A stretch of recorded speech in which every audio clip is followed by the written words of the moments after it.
한국 법무부가 미국과 캐나다를 포함해 22개의 나라에 전자여행 허가제 적용을 한시적으로 면제한다고 밝혔습니다. 뉴욕 맨해튼 대배심이 도널드 트럼프 전 대통령에 대한 기소를 결정했습니다. 미국의 전직 또는 현직 대통령이 형사 기소된 것은 이번이 처음입니다. 훈련 중이던 육군 헬기 2대가 충돌해 9명이 숨졌습니다. 마이애미에서는 물길을 열어주는 도개교에 한 남성이 매달려 보는 이들의 가슴을 졸이는 일이 벌어졌습니다. 16개월 된 아기가 집에서 5살 어린이가 쏜 총에 맞아 숨지는 비극이 발생했습니다.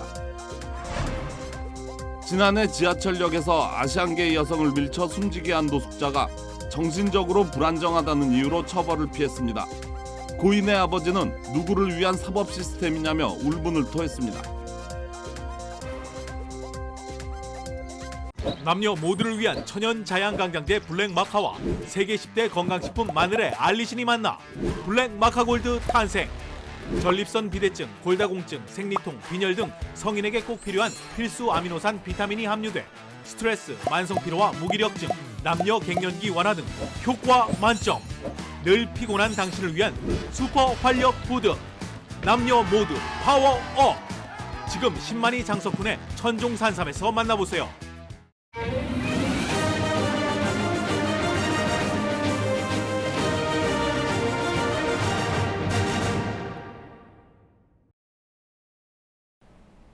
시청자 여러분 안녕하십니까? KBS 아메리카 뉴스입니다.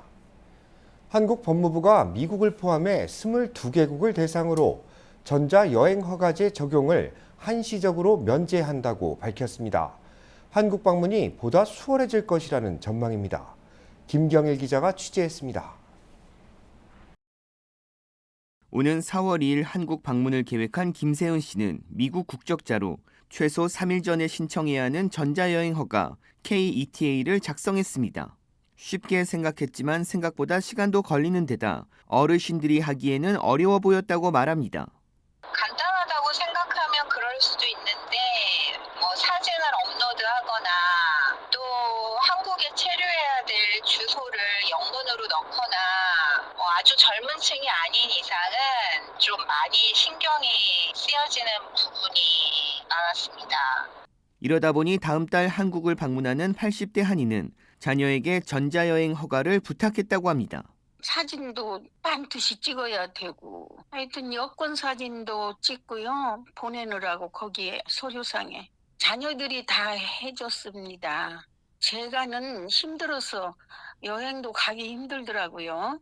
제 나이가 또 있으니까. 그런데 이러한 불편이 한시적으로 사라집니다. 한국 법무부는 한국 방문회를 맞아 다음 달 1일부터 내년 12월 31일까지 미국과 캐나다, 영국, 덴마크, 일본, 대만, 호주 등 22개 나라에 전자여행 허가제를 면제합니다. 전자여행 허가제는 한국과 사증 면제협정을 맺거나 한국 무사증 입국이 가능한 110개국 국민이 관광이나 행사 참여 등을 목적으로 한국을 방문할 때 신청해야 합니다. 한국 방문회를 맞아서 관광산업 활성화 지원 방안의 일환으로 22개 국가 지역에 대해서 한시적으로 전자여행 허가제, 즉 KETA 적용을 면제하기로 하였습니다. 기존에 발급받은 허가서가 있을 경우에는 유효 기간까지 사용이 가능합니다. 이와 함께 관광 활성화를 위해 한국 입국 때 적용되는 여행자 휴대폰 신고서 작성 제출 의무도 5월 1일부터 폐지됩니다. KBS 뉴스 김경일입니다. 트럼프 전 대통령이 검찰에 기소됐습니다. 전직 대통령 역사상 최초의 일입니다. 뉴욕 맨해튼 대배심은 오늘 트럼프 전 대통령을 기소했다고 밝혔습니다. 맨해튼 대배심 23명 중 12명 이상이 기소에 찬성한 것으로 추정됩니다. 트럼프 전 대통령은 지난 5년간 검찰의 수사를 받아왔습니다. 지난 2016년 대선을 앞두고 전직 포르노 배우에게 성관계 폭로를 입막음하기 위해 13만 달러를 지급했다는 의혹에 따른 것입니다. 이번 기소로 2024년 대선 출마를 선언한 트럼프 전 대통령의 대권 가도에도 영향이 있을 것이라는 분석입니다. 한편 트럼프 전 대통령은 자신이 기소된 데 대해 성명을 내고 정치적 박해라며 강하게 반발했습니다. 트럼프 전 대통령은 미국 역사상 이런 일은 없었다면서 역사상 가장 높은 수준의 선거 개입이라고 주장했습니다. 연방하원에 이어 연방상원에서도 코로나19 공중보건 비상사태 조기 종료 결의안이 통과됐습니다. 연방상원은 코로나 비상사태 조기 종료 결의안을 찬성 68표, 반대 23표로 가결시켰습니다. 당초 백악관은 5월 11일로 예정됐던 공중보건 비상사태 종료일이 앞당겨질 경우 크고 작은 혼란이 예고된다며 결의안에 회의적인 입장을 보였습니다. 하지만 민주당 척 슈머 상원 원내대표가 바이든 대통령이 이번 결의안에 거부권을 행사하지 않을 계획이라고 언급하면서 사실상 조기 종료가 기정사실화된 것과 다름없다는 분석입니다. 구체적인 시기는 아직 발표되지 않은 가운데 바이든 대통령이 결의안에 서명할 경우 코로나19 사태로 지원되던 각종 혜택들이 앞당겨 종료됩니다. 또 연방정부 의료보험 프로그램의 가입도 지금보다 까다로워질 수 있을 것으로 보입니다. 훈련 중이던 육군 헬기 2대가 충돌해 9명이 사망했습니다. 박시몬 기자가 취재했습니다. 켄터키주 상공에서 훈련 중이던 미 육군 헬기 2대가 충돌하면서 추락해 탑승했던 장병 9명 모두 숨졌습니다. 사고는 어젯밤 10시쯤 포트 캠벨 101 공수사단 소속 HH-60 블랙호크 헬기 2대가 일상적인 훈련 도중 충돌하면서 일어났습니다. 2대 헬기에는 각각 장병 5명과 4명이 타고 있었습니다. 헬기는 민가에서 떨어진 야산에 추락해 추가 피해는 없었습니다. This is a truly tragic loss for our families, our division, and Fort Campbell. And our number one priority is caring for the families and the soldiers within our Combat Aviation Brigade. 군 관계자는 이번 추락은 훈련 과정 중에 벌어진 일이며 물품 후송 과정이 아닌 비행 중에 일어난 사고라고 밝혔습니다. 육군은 사고 원인에 대한 조사를 벌이고 있습니다. 마이애미에 있는 도개교 브리케레비뉴 브릿지를 한 남성이 오르고 있습니다. 남성은 아래에 있는 사람들을 향해 함성을 지르며 여유만만한 모습을 보입니다. 다리에서 천천히 내려오는 남성은 마치 스턴트맨을 연상케 합니다. 이를 지켜보는 운전자들이 경적 소리를 울리며 남성에게 경고하지만 이 남성은 되려 손을 흔들어줍니다. 결국 다리가 다치며 남성은 안전하게 다리에서 내려옵니다. 아래로 내려온 남성은 손을 들어 보이고는 곧바로 푸시업을 하고 일어납니다. 이 상황을 지켜보던 주민들은 가슴 졸이며 경찰에 신고했지만 경찰이 출동했을 때는 이미 사라지고 없어진 후였습니다. 마이애미 경찰은 남성을 찾기 위해 조사를 벌이고 있습니다. KBS 뉴스 박시몬입니다. 16개월 된 아기가 집에서 5살 어린이가 쏜 총에 맞아 숨지는 비극적인 사건이 발생했습니다. 지난 28일 오후 인디애나주의 중소도시 라파예트의 한 아파트에서 생후 16개월 된 남자 아기가 숨을 쉬지 않는다는 신고가 접수됐습니다. 경찰이 출동했을 때 아기는 총상을 입고 이미 숨진 상태였습니다.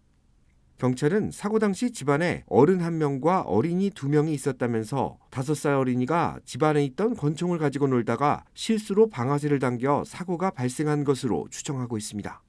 라파예트 경찰은 지난 2달 동안 어린이 또는 청소년이 연루된 총기 사고가 라파예트에서만 3건째 발생했다면서 총기는 반드시 잠금 장치를 걸어 눈에 띄지 않는 안전한 곳에 보관해야 한다고 강조했습니다. 총기 사고로 응급실에 이송된 아동이 3년 사이 40%나 늘어난 것으로 나타났습니다. 질병통제예방센터 CDC가 발표한 보고서를 보면 지난해 총기 부상자의 응급실 이송 건수는 주당 1,170건으로 팬데믹 이전인 지난 2019년보다 20% 증가했습니다. 총기 사고 부상자는 모든 연령대에서 늘어났는데 특히 어린이들의 증가세가 두드러졌습니다. 지난해 14세 이하 아동이 총기 사고로 응급실을 찾는 건수는 매주 평균 40.4건으로 2019년보다 40%나 늘어난 것으로 집계됐습니다. CDC는 팬데믹 기간 어린이들이 집에 오래 머물면서 총기에 접근할 수 있는 시간이 늘었는데도 부모의 관리는 소홀해진 문제 등이 아동사고 피해를 늘렸을 것으로 분석했습니다. 인기 캐릭터 스폰지밥의 명령에 따라 딸을 살해했다고 주장한 20대 여성이 결국 종신형을 선고받았습니다. 미시간주 법원은 지난 2021년 3살 난 딸을 수차례 흉기로 찔러 살해한 23살의 엄마 저스틴 존슨에게 종신형을 선고했다고 밝혔습니다. 존슨은 딸을 17차례나 찔러 살해한 뒤 시신을 비닐봉지에 넣어 유기한 혐의를 받아왔습니다. 존슨은 스폰지밥이 TV에 나와 딸을 죽이지 않으면 나를 죽이겠다고 협박했다고 주장했는데 경찰 조사 결과 마약 금단 현상으로 범행을 저지른 것으로 드러났습니다. 검찰은 1급 살인과 아동학대 혐의로 존슨을 기소했는데 판사는 1급 살인의 종신형을, 아동학대 혐의의 50년형을 각각 선고했습니다. 지난해 지하철역에서 아시아계 여성을 밀쳐 숨지게 한 노숙자가 정신이 불안정하다는 이유로 처벌을 면했습니다. 고인의 아버지는 딸을 지켜주지 못해 미안하다면서 울분을 토했습니다. KBTV 김용성 기자가 취재했습니다. 대부분의 사람들은 타임스퀘어를 바쁘고 활기 넘치는 곳으로 그립니다. 그러나 이곳에서 딸을 잃은 저스틴 고 씨에게 42번가는 상처를 되새기는 곳밖에 되지 않습니다. 고 씨의 딸 40세 미셸 고 양은 지난 2022년 1월 타임스퀘어 정거장에서 지하철을 기다리다 철로 밑으로 밀쳐져 곧 역으로 들어오던 R 기차에 치여 숨졌습니다. 저스틴 고는 1년이 지난 지금까지 그날의 상처가 아물지 않고 있다고 전했습니다. 그는 오늘 ABC 뉴스와의 인터뷰에서 그가 할 수 있는 것이라고는 그의 슬픔과 분노를 표출하는 것뿐이라고 덧붙였습니다. 그럼에도 불구하고 고는 자신의 딸이 피해자가 아닌 아시안 아메리칸으로서 성공적인 삶을 살다 떠난 것으로 기억되었으면 좋겠다는 바람을 밝혔습니다. 그는 미셸이 떠나기 전까지는 누구보다 열심히 살아 원하던 위치에 다다랐다고 설명했습니다. 미셸 고 양은 델리오트 매니지먼트사에서 컨설턴트로 일하며 노숙자들의 삶의 질을 위해 힘쓰는 봉사도 틈틈이 참여했습니다. Because she worked with the less fortunate, that it bothered her perhaps that there were so many homeless people around that. 한편 뉴욕시 경찰은 지난 2022년 61세 사이먼 마샬을 미셸 고 양의 살인 혐의로 체포했습니다. 그는 과거 전과 기록 및 정신질환을 보유하고 있었으며 당시 노숙 생활을 하고 있었습니다.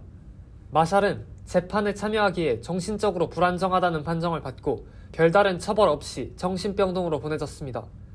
뉴욕주는 정신질환을 진단받은 환자를 재판을 통해 처벌할 수 없습니다.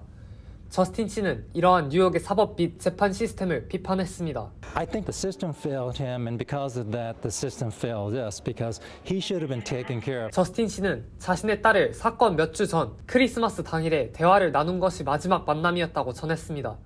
그는 지금까지도 더 많은 대화를 나누지 못한 것에 후회하고 있다고 그녀에게 마지막으로 하고 싶은 말을 더했습니다. KBTV 뉴스 김용성입니다. 마크 리들리 토마스 LA시 의원이 뇌물수수와 공모 혐의로 유죄 판결을 받았습니다. 연방법원은 오늘 마크 리들리 토마스 시의원이 뇌물수수 1건, 공모 1건 등 7건의 중죄 혐의로 유죄 판결을 받았다고 밝혔습니다.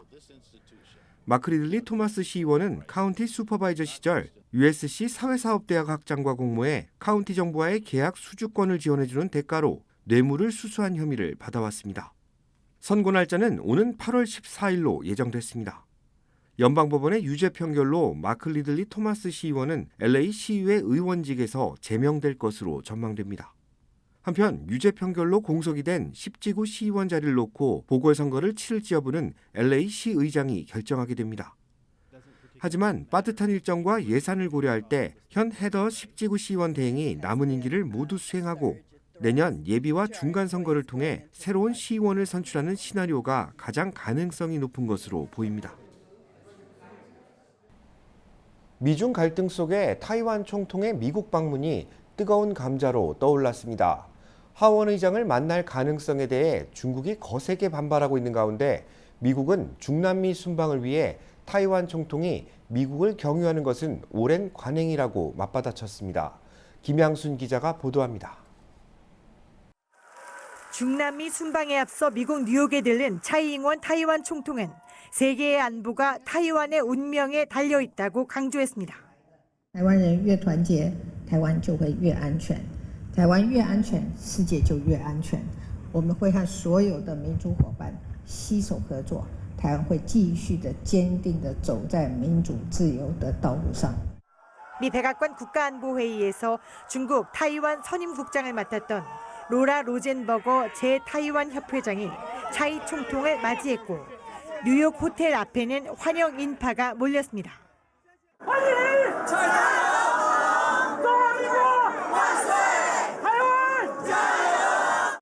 중국은 타이완 총통의 방미에 즉각 반발했습니다. 특히 차이 총통이 다음 달 귀국길에 미국의 권력 서열 3위인 케빈 메카시 하원 의장과 만날 것으로 알려지면서 타이완 해협 일대에서 군사적 긴장감을 높이고 있습니다. 미국은 이에 대해 타이완 총통의 경유 형식의 방미는 오랜 관행이라고 맞섰습니다. The facts regarding this transit are clear. It is consistent with long-standing U.S. practice.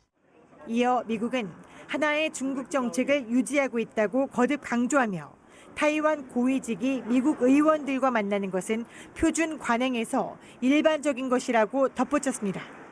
It is, of course, commonplace and standard practice for senior Taiwan authorities to engage in a range of activities, including meetings with members of Congress. There's no reason for China or anyone else to overreact to. 메카시 하원 의장과의 면담 역시 관행적 활동이라는 점을 강조한 것으로 보입니다. 타이완 총통의 미국 내 일정은 비공개로 진행되고 있습니다. 만약 메카시 의장과의 면담이 성사된다면 타이완 지도자가 미국 본토에서 처음으로 미국 하원 의장과 만나게 되는 겁니다. 워싱턴에서 KBS 뉴스 김양순입니다. 월스트리트저널 소속 기자가 러시아에서 간첩 혐의로 체포됐습니다. 정부는 이를 강력 규탄한다면서 러시아에 체류하고 있는 미국인들의 출국을 강력히 권고했습니다. 보도에 한보경 기자입니다. 러시아 연방보안국이 중부 도시 에카테린부르크에서 미국 월스트리트저널 모스크바 지국의 에반 게르시코비치 특파원을 간첩 혐의로 체포해 구금했다고 밝혔습니다.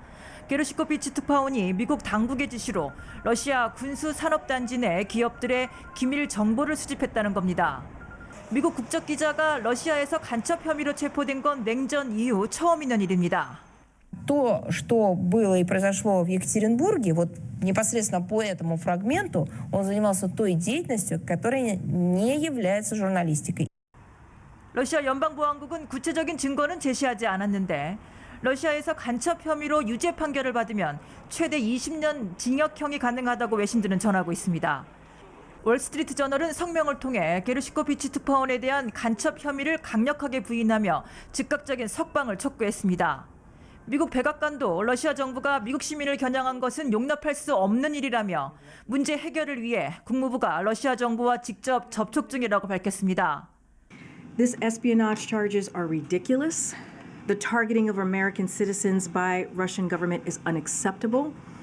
We condemn the detention of Mr. Gerskovich in the strongest terms. We also condemn the Russian government's continued targeting and repression of journalists. 그러면서 러시아에 체류 중이거나 여행 중인 미국인들은 즉시 출국할 것을 거듭 권고했습니다. 러시아의 우크라이나 침공 이후 서방과 러시아의 긴장이 고조된 가운데 러시아가 미국 기자를 간첩 혐의로 체포하면서 언론 단체들도 우려를 표하고 있습니다. 국경 없는 기자회는 보복으로 보이는 행위에 우려를 표한다면서 언론인이 표적이 돼서는 안 된다고 밝혔습니다. 뉴욕에서 KBS 뉴스 한보경입니다. 국내 연구팀이 1970년 이후 태어난 사람이 최대 140살까지 살 수 있을 것이라는 새로운 연구 결과를 발표했습니다. 조지아 주립대 연구팀이 지난 1880년 이래 자연사한 인간의 수명을 분석한 결과 1970년대 태어난 사람들은 최대 141세까지 살 수 있을 것으로 기대되고 있다고 밝혔습니다.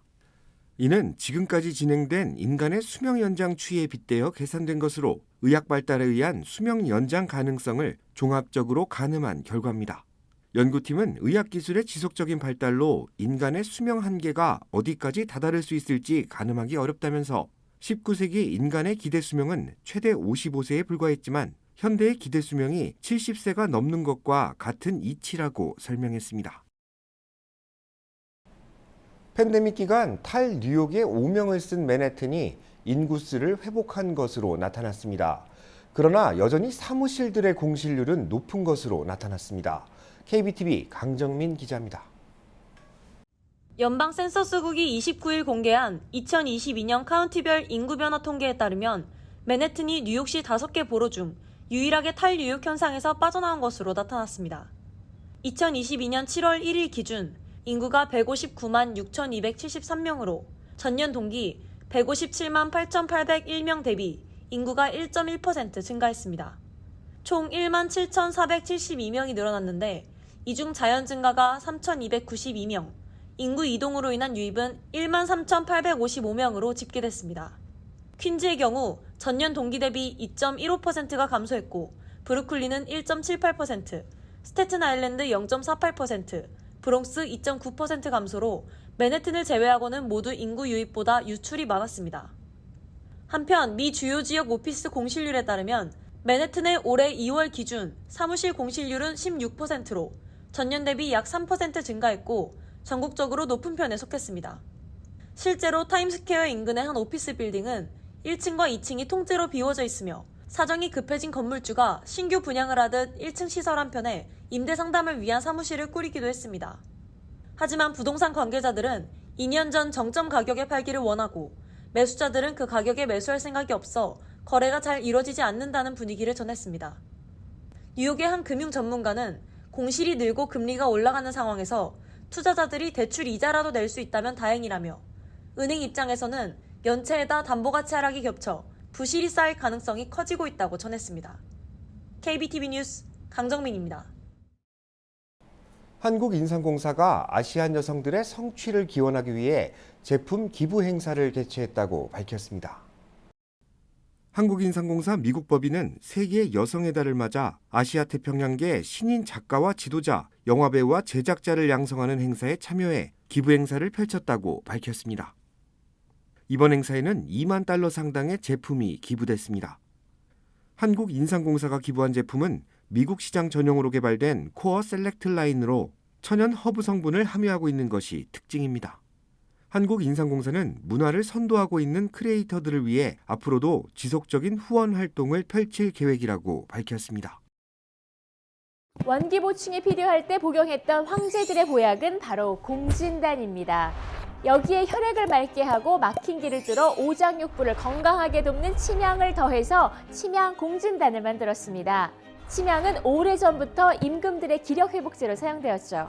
10만이 장석군의 천종산삼에서 따라올 수 없는 명품 천종산삼 침향 공진단을 만들었습니다.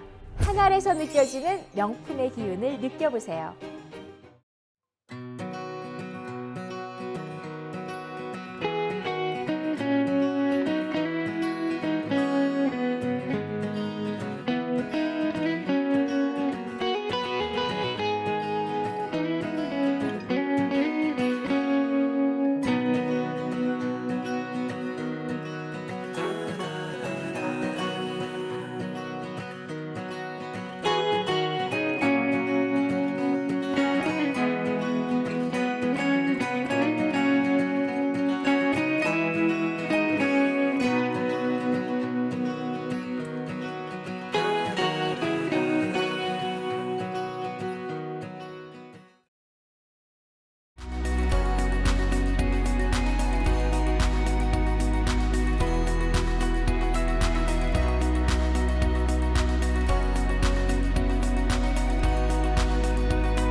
KBS 아메리카 뉴스 마칩니다. 시청해주셔서 고맙습니다.